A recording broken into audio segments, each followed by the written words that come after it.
د هر دور خپل پیرغون خپل قارون وي بیا د هرې صدۍ خپل افلاطون وي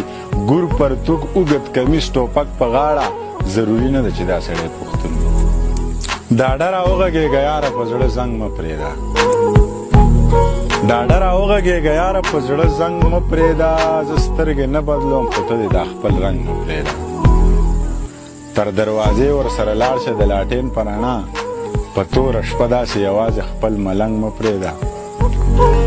تر دروازې ورسره لاړ شه د لاټین په رڼا په نیمه شپه په توره شپه داسې یوازې خپل ملنګ مه پرېږده مینه دې منمه جانانه خو ستومانه به شي په یو شاړ کټه ونډیري پسې پالنګ مه پرېږده مینه دې منمه جانانه خو ستومانه به شي په یو شاړ کټه ونډیري پسې پالنګ مه پرېږده چې نصیحت در باندې بد لګي جو غلي ښه یو ستا د قرآن ستا د قسم ووایي چې بنګ مه پرېږده